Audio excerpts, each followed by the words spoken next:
Hola, què tal? Com esteu? Espero que estigueu bé. Anem a fer un altre exercici de reducció de fraccions a comú denominador. Ho farem amb les fraccions 10 partit 12, un terç i 5 600. Ja sabeu, anem a trobar altres tres fraccions, en principi diferents a aquestes, que tindran el mateix denominador, o dit més finament, tindran un comú denominador, tindran un denominador comú, amb la gràcia de que seran equivalents a les inicials.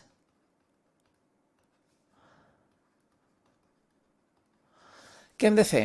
Calcular el mínim comú múltiple dels denominadors que tenim, que són 12, 3 i 6.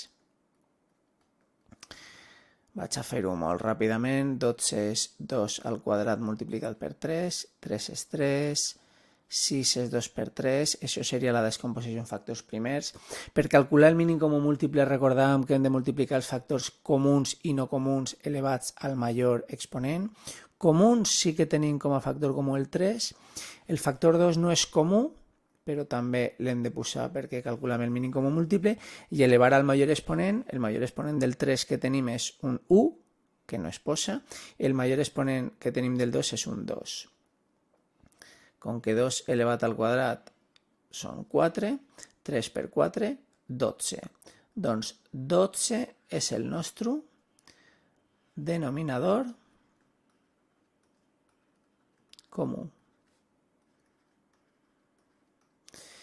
Doncs aquestes tres fraccions ens quedaran partides per 12.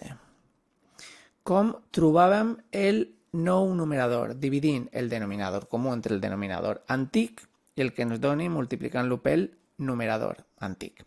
12 entre 12, 1. Per 10, 10. 12 entre 3, 4. Per 1, 4. 12 entre 6, 2. Per 5, 10. I aquestes tres ja serien les fraccions a les que volíem arribar, i eren les inicials però reduïdes a comú denominador. Quina cosa curiosa ens passa en aquest exercici? Doncs en aquest exercici ens passa que hem arribat a dues fraccions que són iguals. Això era previsible? Sí que si un es fixa era previsible. Per quin motiu? Perquè aquesta fracció i aquesta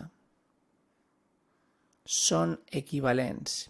L'únic que has de fer, vaig a fer-ho amb un altre color, l'únic que hauries d'haver pensat, o ho pots pensar a posteriori, és que una és la simplificada de l'altra, o si ho prefereixes, una és la amplificada de l'altra. Si dividim d'aquesta fracció numerador i denominador entre 2, 10 entre 2, 5, 12 entre 2, 6, per tant, és la prova de que ja partíem de dues fraccions equivalents. I aquest és el motiu pel qual reduïdes a comú denominador ens han sortit dos iguals.